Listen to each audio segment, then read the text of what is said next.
झूलेलाल। झीलुनि जी नगरी भोपाल खां मां अशोक छबड़िया सिंधी शख्सियत में तव्हां सभिनी दर्शकनि जो स्वागत थो कयां। अॼु असां सां जेका प्रोग्रेसिव शख्सियत जुड़ी आहे उन जे बारे में मां तव्हांखे ॿुधायां। उहे हिकु राजनीतिक आहिनि, सामाजिक कार्यकर्ता आहिनि ऐं अधिवक्ता भी आहिनि। त अचो त उन्हनि सां रूबरू थियूं। डॉक्टर दुर्गेश केसवानी जी, जय झूलेलाल। जय श्री झूलेलाल। आज रास्ता बना लिया है, आज रास्ता बना लिया है तो कल मंजिल भी मिल जाएगी। आज रास्ता बना लिया है तो कल मंजिल भी मिल जाएगी। हौसले से भरी मेरी कोशिश एक दिन जरूर रंग लाएगी।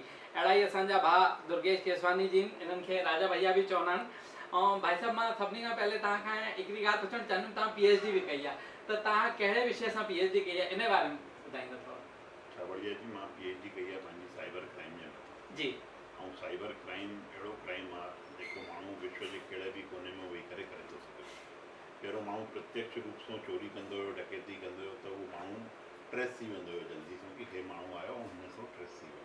पर साइबर क्राइम जे माध्यम सां इहो आहे कि माण्हू विश्व जे कहिड़े बि कोने में वेठो आहे, मोबाइल जे हर हथ में आहे, त ओतिरी ई पाण खे चिंता करणी आहे कि पाण पंहिंजो OTP कंहिंखे न ॾियूं, पाण पंहिंजा जेके आधार नंबर न ॾियूं, आधार नंबर न ॾियूं, जेकी बि पंहिंजी पर्सनल डिटेल्स आहिनि उहो किथे शेयर न कयूं। छोकी अॼुकल्ह जेको इहो साइबर अटैक आहे उहो किथां बि वेही करे थी थो सघे। तव्हांजो फ़ोन हैक थी वेंदो, तव्हांजो अकाउंट हैक थी वेंदो, तव्हांजी जेकी बि जानकारी आहे उहो उन्हनि तक पहुची वेंदी। त इनखे रोकण लाइ तव्हांजा बैंक अकाउंट जी डिटेल्स हर शइ उन्हनि वटि अवेलेबल थी वञे। त इन सां बचण लाइ इहे सभु पाण खे इन लाइ त इन में सावधान रहणो पवंदो, सावधान भी रहणो पवंदो। मुंहिंजी रुचि हुई इन विषय में। न इहो ॾाढो रेयर सब्जेक्ट आहे। मां उहो ई सोचां थो कि तव्हां इहो साइबर क्राइम सब्जेक्ट इहो ॾाढो, मां चवां थो घटि ई माण्हुनि शायदि ई कंहिं सिंधी अहिड़ो सब्जेक्ट खणी PhD कई हूंदी। LLM करण खां पोइ वरी पोइ मां PhD कई रवींद्रनाथ टैगोर यूनिवर्सिटी में। जी, इहो विषय मां साइबर क्राइम। ॿियो मां तव्हांखां इहो पुछणु चाहींदुमि, तव्हां हिकु सफल राजनीतिज्ञ आहियो, तव्हां कहिड़ी पार्टीअ सां लिंक रखंदा आहियो ऐं तव्हां वर्तमान में कहिड़े पद ते आहियो, इहो ॿुधाईंदा? छबड़िया जी, मां भारतीय जनता पार्टी खे बिलोंग कंदो आहियां। जी। जॾहिं विभाजन थियो ऐं जॾहिं असांजा ग्रांड पेरेंट्स इंडिया आया, पेरेंट्स इंडिया आया, त निश्चित रूप सां उते सभु छॾे आया। ऐं जेकी ॿिनि देशनि जे विच में संधि थी, असांजे देश त उन संधि खे मञियो, पर जेको उते असांजा माण्हू हुया उन्हनि सां उहो शयूं न थी वियूं। ऐं जेको बंटवारो थियो उहो धर्म जे आधार ते बंटवारो थियो, ऐं धर्म जे आधार ते जंहिंखे शरीयत मञणी हुई उहो होॾे हली वियो, जंहिंखे संविधान मञणो हुयो उहो हेॾे अची वियो। पर असांजे समाज जेको सभिनि खां दुख वधीक भोॻियो हुन में, ऐं तव्हां ॾिसंदा हूंदो कि लाशनि जी मतिलबु ट्रेन जी भरियल, मतिलबु पूरी भरी करे लाशां ईंदियूं आहिनि। त उहो हिकु विभाजन जो जेको समय थियो त दर्द हुयो। ऐं छोकी हुन समय देश में हिकु ई पार्टी राज कंदी, कांग्रेस पार्टी, उन खां सभु माण्हू उन सां पार्टी सां जुड़ियल आहिनि। पर अगरि असांजे हितनि जी हिते रक्षा न कई त असां सभिनि सिंधियुनि, असांजे वॾे बुजुर्गनि इहो कयो कि भाजपा जी तरफ़, त उन तरफ़ रुझान। वर्तमान में कहिड़े पद ते आहे इहो थोरो ॿुधाईंदा? हिन टाइम ते मूंखे पार्टी जी तरफ़ां प्रदेश प्रवक्ता जो दायित्व आहे। मां नंढो सो कार्यकर्ता आहियां, पार्टी असांजी चिंता करे उहो दायित्व मूंखे ॾिनो आहे, त असां निश्चित उन दायित्व खे निर्माण कंदा। न, मां त तव्हांजो नालो काफ़ी ॿुधो आहे, भारतीय जनता पार्टी में तव्हांजो काफ़ी नालो हलंदो आहे। अच्छा, तव्हां हिकु सामाजिक कार्यकर्ता बि आहियो, त मां तव्हां खां इहो पुछणु चाहींदुमि कि मूंखे इहो ॾाढो पुराणी ॻाल्हि ध्यानु थी अचे कि तव्हां ईसाणी मार्केट जे पटन जे कार्यक्रम में बि हुया तव्हां, त उहो कीअं कार्यक्रम थियो? पटन जी हिकु समस्या हुई, ॾाढी लंबे समय खां ईसाणी मार्केट जे ॿियनि शहरनि जे बि समस्या हुई। हिनखे माननीय मुख्यमंत्री शिवराज सिंह चौहान, तत्कालीन मंत्री हुआ कमल पटेल, राजस्व मंत्री हुआ, उन्हनि इन ते असांजे चवण ते पहल कयनि ऐं निश्चित रूप सां असांखे उन टाइम ते 55 माण्हुनि खे पटा ॾिना विया। ऐं हाणे बि जेकी असां उनजे मथां मुहिम हले पई, लॻभॻि इस्लामी मार्केट जा सभु पटा थी चुका आहिनि। तव्हां इहो समाज जो ॾाढो वॾो कमु कयो, ऐं हिकिड़ो ॿियो बि वॾो कमु कयो जेको मूंखे यादि थो अचे, तव्हां नागरिकता जे सिंधी समाज जे लाइ, जेके असांजा पड़ोसी मुल्क खां हिते माण्हू आया, उन्हनि जी नागरिकता जे लाइ तव्हां ॾाढी महिनत कई, उनजे बारे में थोरो डिटेल ॿुधाईंदा? ॾिसो, समाज सेवा असांजो शौक़ु रहियो, हुन में निश्चित रूप सां समाज जे सभिनि माण्हुनि सां, छोकी असां संत हिलाराम जी हिकु वाणी ॿुधी हुईसीं कि पीड़ित मानवता जी असांखे सेवा करणी आहे। त निश्चित रूप सां उनखे अॻिते वधी करे उन्हनि ॻाल्हाए करे उन खां असां अॻिते वधियासीं। त जेके बि माण्हू ॿाहिरों आया हुया उन्हनि खे ॾाढो भटकणो पवंदो हुयो। अॼु हिन ॾींहं ते मां निश्चित रूप सां सुषमा स्वराज जी खे बि यादि करणु चाहींदुमि, जॾहिं देश जा उहे नेता प्रतिपक्ष हुआ ऐं निश्चित रूप सां असांजी मांग नागरिकता वारी विज्ञापन तव्हां ॾिनो, मूंखे यादि थी अचे पई न, कैंप लॻियो हिते, ऐं हुते हाणे जेके असांजा गृह मंत्री आहिनि डॉक्टर नरोत्तम मिश्रा जी, शिवराज मुख्यमंत्री जी, शिवराज सिंह चौहान जी, सभिनि मिली करे इहो चयो कि नागरिकता मिली सघे। ऐं माननीय अमित भाई शाह जेके इहे नियम सरल कया, असां सुषमा स्वराज राजनाथ सिंह जो भी रोल रहियो पहले गृह मंत्री उहो हुया, तॾहिं उन्हनि बि काफ़ी मदद कई। उन्हनि जे माध्यम सां कैंप लॻियो हिते, उन कैंप जे माध्यम सां सरलीकरण थियो राजनीति जो। लॻभॻि हितां मध्य प्रदेश में 50,000 माण्हू पंहिंजी नागरिकता लाइ कया। ऐं मूंखे लॻे थो पियो तक़रीबन 4-4.5 हज़ार माण्हुनि खे नागरिकता मिली। अच्छा, पर इहा पहल शुरूआत तव्हां कई ऐं इन जो सॼे देश उन ते महिनत कई, जंहिंसां असांजे सिंधी समाज जो ॾाढो वॾो भलो थियो। इन जे लाइ मां तव्हांजो ॾाढो शुक्रिया अदा कंदुमि। ऐं चइबो आहे बच्चे बूढ़े और बीमार हैं ये परमेश्वर के यार। तव्हां मूंखे यादि थी अचे कि तव्हां संत हिरदाराम जे मथां डाक विभाग सां मिली करे स्पेशल कवर कढियो, त अगरि उहो हुजे त असांखे ॾेखारियो न तव्हां। ॾिसो डॉक्टर साहब, हिकु कवर इहो कढियोसीं संत हिरदाराम साहिब जे मथां स्पेशल कवर आहे इहो। अच्छा, हे वारो?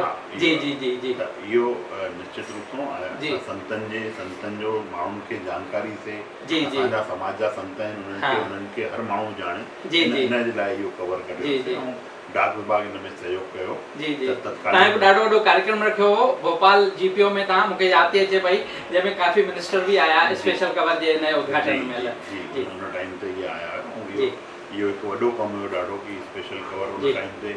अॼुकल्ह त हिननि शयुनि जी घटि साई थी आहे, पर असांजा संत उते रहनि, असांजे संतनि जे बारे में जानकारी से, उन्हनि जी जीवनी उन्हनि खे ख़बर पए, इहो प्रयास कयो। ऐं इन खां पोइ असां हिकु किताब बि तव्हांखे ध्यानु हुजे, सिंध के संत, जंहिंजो विमोचन सुषमा स्वराज जी कयो। उनमें 51 संतनि जी जीवनी, उन्हनि जी मां त हमेशह ई इहो मञंदो आहियां कि आग लॻी आकाश में, झरझर गिरे अंगार, संत न होते जग में तो जल मरता संसार। त संतनि जो निश्चित रूप सां जेको सद्भाव जो मार्ग ॾेखारींदा आहिनि, उनखे असां सभिनि खे पंहिंजे जीवन में अमल करणो खपे। उन उद्देश्य सां उहो किताब जो बि असां विमोचन उन्हनि को करायो। उहो किताब विश्व में सभिनि माण्हुनि वटि उहो किताब आहे जंहिंमें संत जी जानकारी आहे। दुनिया से बात करने के लिए फ़ोन की ज़रूरत पड़ती है, दुनिया से बात करने के लिए फ़ोन की ज़रूरत पड़ती है, और भगवान झूलेलाल से बात करने के लिए मौन की ज़रूरत पड़ती है। भाई साहब, मां तव्हांखे हिकु टेलीफोन जे बारे में प्रश्न आहे उहो पुछंदुमि कि तव्हां टेलीफोन कमेटी जा मध्य प्रदेश जा मेंबर रहिया हो, उन जे बारे में ॿुधायो न असांखे। असांजा केंद्र में थिरुनाउकर सर मंत्री हुआ, सांसद भी हुआ, मंत्री भी हुआ, जहाजरानी मंत्री हुआ राज्यसभा। अच्छा अच्छा, उनमें राज्य मंत्री जी जी जी। त उन्हनि मूंखे टेलीफोन कमेटी में निमित कयो। ऐं टेलीफोन कमेटी एडवाइज़री कमेटी जे माध्यम सां उन टाइम ते मोबाइल्स घटि हुआ, ॾाढा घटि, लैंडलाइन ई हलंदा हुआ। ऐं इहे क्रांति बि निश्चित रूप सां जॾहिं कांग्रेस जी सरकार हुई त सांसदनि जे रिकमेंडेशन जी ज़रूरत पवंदी हुई, वॾे वॾे मंत्रियुनि जी रिकमेंडेशन जी ज़रूरत पवंदी हुई, पर असांजी सरकार अचण खां पोइ उन्हनि खे सरलीकरण कयो, हर घर ताईं पहुचण लाइ इहो कमु कयो। तव्हां हिकिड़ो जेके टेलीफोन कमेटी जा शुक्ला जी हूंदा हुआ चीफ, उन्हनि खे हिकिड़ो ज्ञापन ॾिनो, उहो हुन बारे में ॿुधायो, उहे छा जो ज्ञापन ॾिनो था? उहो निश्चित ई उन जॾहिं एडवाइज़री कमेटी में वियासीं त उनमें असां ॾिसंदा हुआसीं जेको प्रीपेड कार्ड अचे पियो हुन टाइम जेको शुरू थियो हो, उनमें सिर्फ़ु ताजमहल जी जानकारी हूंदी हुई। अच्छा अच्छा। त असां चयोसीं असांजी मध्य प्रदेश में एॾी ऐतिहासिक धरोहर आहे, एॾी टूरिज़म जी असांखे संभावना आहे, त मध्य प्रदेश में असां ताजमहल जी प्रचार प्रसार छो कयूं? असांजा जेके स्मारक आहिनि, असांजा जेके हिते टेम्पल्स आहिनि, असां वटि ॿ ज्योतिर्लिंग आहिनि मध्य प्रदेश, उहो 2 ज्योतिर्लिंग जे बारे में जानकारी अचणी खपे, सांची स्तूप जे बारे में जानकारी अचणी खपे, भोजपुर मंदिर जे बारे में जानकारी अचणी खपे, महाकाल लोक जे बारे में जानकारी। मां तव्हांखे इहो ॿुधायां, अॼु बि सांची जो स्तूप ईंदो अथव उन्हनि जी सिम में, जेको तव्हां प्रयास कयो उहो अॼु बि सफल अथव तव्हांजो। अच्छा, हिकिड़ी ॻाल्हि ॿी मां पुछंदुमि तव्हांखां कि तव्हां हिकु दिल्ली जी कारा कमेटी हूंदी जेका ॿारनि जे लाइ संरक्षण कंदी, उन जे बारे में ॿुधायो, उन जा बि तव्हां मेंबर रहिया आहियो? मां उन जो मेंबर आहियां, ॿ टेन्योर मूंखे हुन में मिलिया। अच्छा जी। पूरे देश भर में भ्रमण करण जो बि मुंहिंजे ख्याल सां तव्हां हिकिड़ा ई सिंधी हूंदव जंहिंमें तव्हां उन में निश्चित रूप सां पूरे देश में 11 माण्हू हुयासीं असां। हाँ, उन में मध्य प्रदेश ऐं छत्तीसगढ़ जो प्रभार मां वटि हुयो। तव्हांखे उन में कमेटी में खणी केरु आहे, उन जे बारे में ॿुधायो थो? उन में तॾहिं असांजी जेकी मंत्री महिला बाल विकास मंत्री मेनका गांधी जी, संगठन असांजे हितां लिखियो जी, संगठन जी ॻाल्हि खे मंदिर मूंखे हिन में निमित कयो जी। ऐं उन में ॿारनि खे कीअं एडॉप्शन जे लाइ जेको तरीक़ो हुयो, कीअं ऑनलाइन प्रक्रिया हुई, कीअं ॿारनि जो रख रखाव थो थिए, उन में मां पूरे देश भर में जेतिरा बि बाल आश्रम हुआ जेतिरा बि तव्हां बाल आश्रम में वञी करे उते सर्वे कयो उन्हनि जी व्यवस्थाउनि खे सुधारण उते कीअं थो उन्हनि खे प्रॉपर भोजन मिले थो प्रॉपर गणवेश मिलनि था ॾाढो ॾाढो कमु करण जो मौक़ो मिलियो मां हुन में लॻभॻि पूरो देश घुमी आहियां तव्हां मध्य प्रदेश ही न सॼे देश जी बि सेवा कई आहे समाज जी बि सेवा कई आहे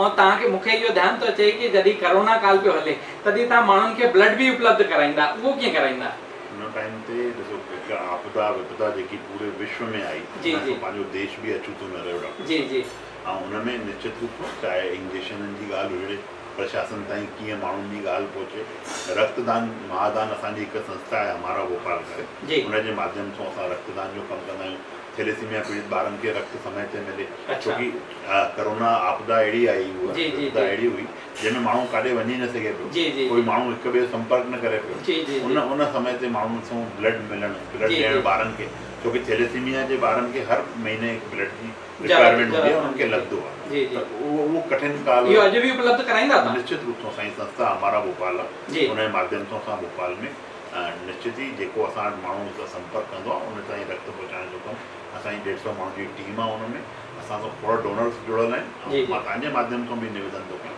रक्तदान ज़रूरु करणो खपे रक्तदान महादान चईंदा ई आहिनि ऐं कई देशनि में त इहो वॉलंटरी आहे कि हर माण्हू खे 3 महीननि में रक्तदान करणो ई आहे पर असांजे हिते कुझु माण्हुनि खे कुझु विसंगतियूं हूंदियूं आहिनि जंहिंमें माण्हू सम्झी न पवंदा आहिनि पर रक्तदान सभिनि खे करणो खपे छोकी हिकु इहा शइ आहे जेको माण्हू निर्मित नथो करे सघे पियो उहो असांखे ई मदद करणी आहे हिक ॿिए जी इन लाइ तव्हांजे माध्यम जो छोकी तव्हांजो चैनल सभिनि हंधि ॾिसियो वेंदो आहे माण्हू उन्हनि खे सराहींदा आहिनि निश्चित रूप सां उन्हनि सां बि निवेदन आहे कि रक्तदान जे क्षेत्र में हर माण्हू खे अॻिते निकिरी अचणो जी जी भाई साहब मां हिकिड़ी ॻाल्हि बि पुछंदुमि कि तव्हांखे कई सामाजिक संस्थाउनि पुरस्कृत कयो आहे कोई हिकु अधु कोई अहिड़ो कुझु यादि हुजे त ॿुधाईंदो सामाजिक संस्थाउनि बि कयो आहे ॿियनि लोकल संस्थाउनि बि तव्हांखे ॾाढो पुरस्कार सां सम्मानित कयो आहे निश्चित रूप सां उहो सम्मान उन्हनि जो सर माथे ते आहे असांजे कुझु पुरस्कार तव्हां हिते बि रखिया आहिनि जी निश्चित ई हाणे उहो जॻह जेकी ठहियलु आहे हुनजी पर जेके उहो सम्मान कंदा आहिनि जेको उहो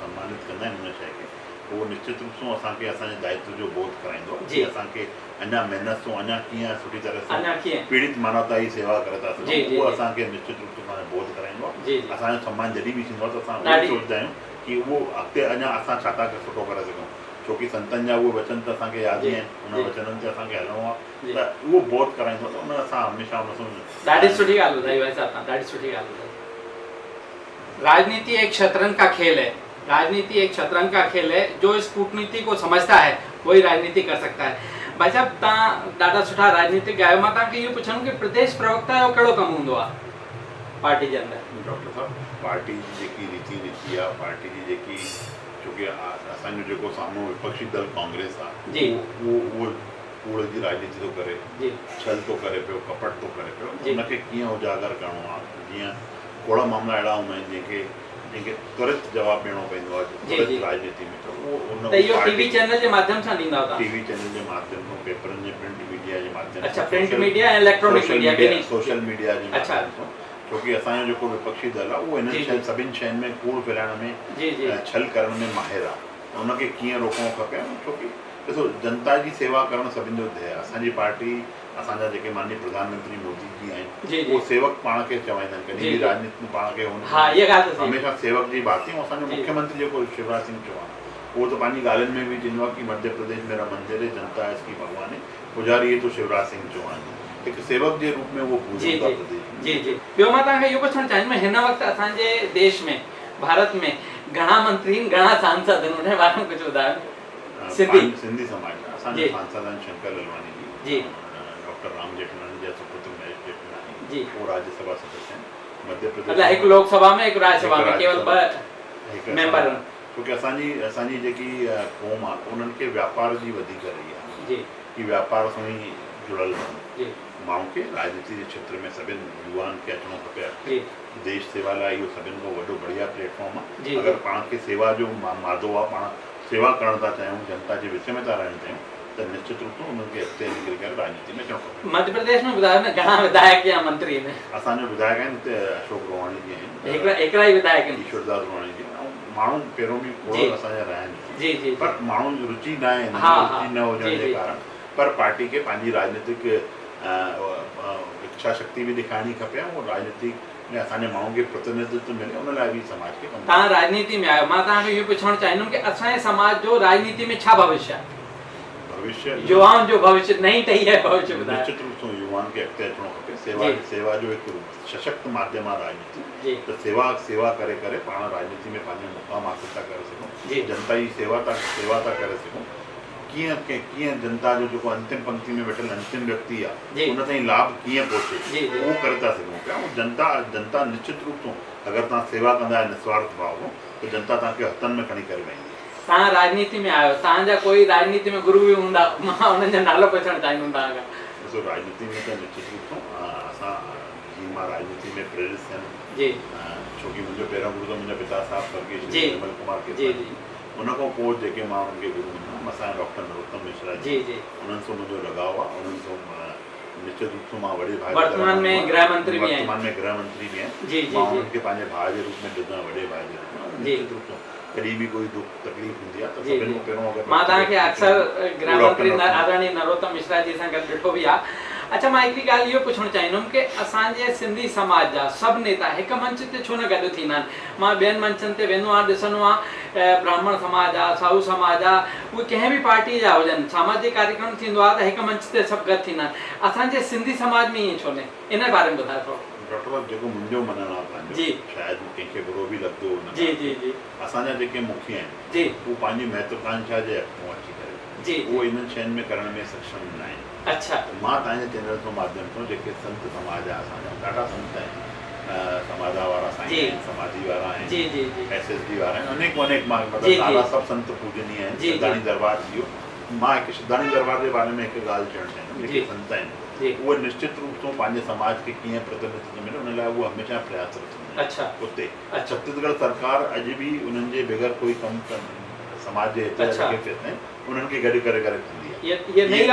इहे लखनऊ में बि जीअं राजनाथ सिंह साहब आहिनि, साईं चांडूराम जी उन्हनि खे पाण वटि उते उन दरबार में हाज़िर थींदा आहिनि। समाज असांजो ताक़तवर समाज आहे, व्यापारी समाज आहे, पुरुषार्थी समाज आहे। तव्हांजो चवणु इहो आहे कि असांजे संतनि खे इन जी पहल करणु खपे। निश्चित रूप सां साईं भीलवाड़ा वारा संत आहिनि, अहिड़ा अनेक संत आहिनि, उन्हनि खे सभिनि खे पहल करे पंहिंजे समाज खे राजनीतिक लाभ मिले।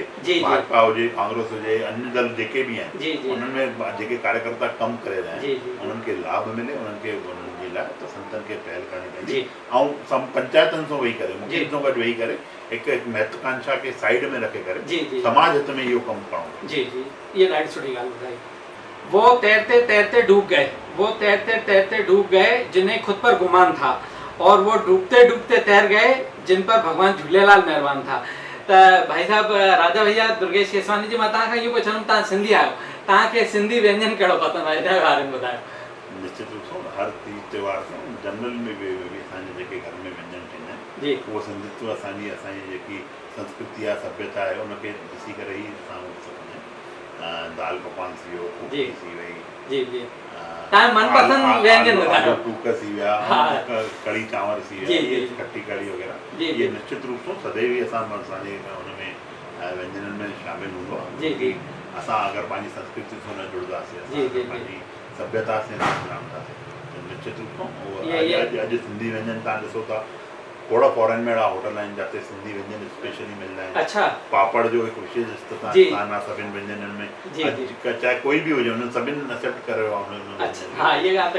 हर होटल में पापड़ परोसियो वेंदो आहे, चाहे नंढो हुजे चाहे वॾो हुजे, पापड़ परोसियो वेंदो आहे। फॉरेन में अहिड़ा खोड़ होटल आहिनि जंहिंमें सिंधी व्यंजन ई मिलंदा आहिनि, ॾही कोकी थी वई, इहे सभु शयूं खोड़ जेके आहिनि, ऐं निश्चित ई उहो हर कंहिंखे इहा ॾाढी सुठी ॻाल्हि ॿुधाई तव्हां कि पापड़ जेको आहे हर होटल में परोसियो वेंदो आहे। इहे तव्हांजी ॻाल्हि मूंखे ॾाढी वणी। अच्छा, ॿी इहो पुछंदुमि कि अॼुकल्ह जेका नई टही आहे, युवान ॿार सिंधी नथा ॻाल्हाइनि पिया, त असांजी सिंधी भाषा कीअं बचे, उनजे लाइ असांखे छा करणु खपे? ॾिसो डॉक्टर साहब, ॾाढो बढ़िया प्रश्न तव्हां इहो कयो आहे।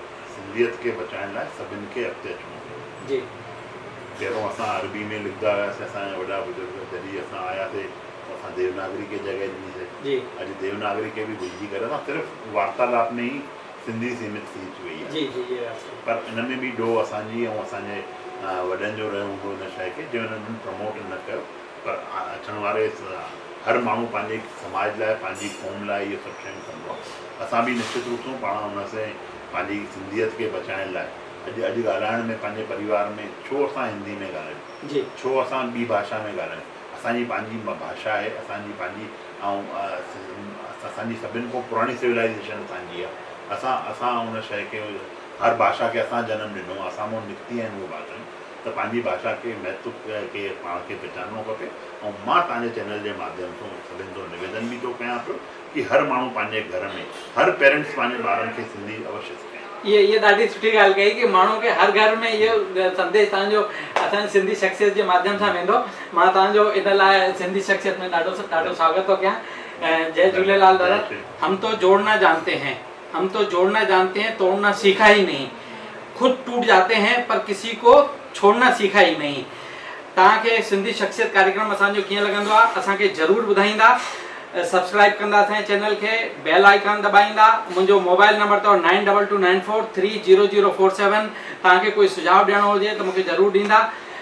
जय झूलेलाल डॉक्टर दुरेश केसवानी जी। तव्हां सां ॾाढी मिली करे असांखे ख़ुशी थी। जय झूलेलाल।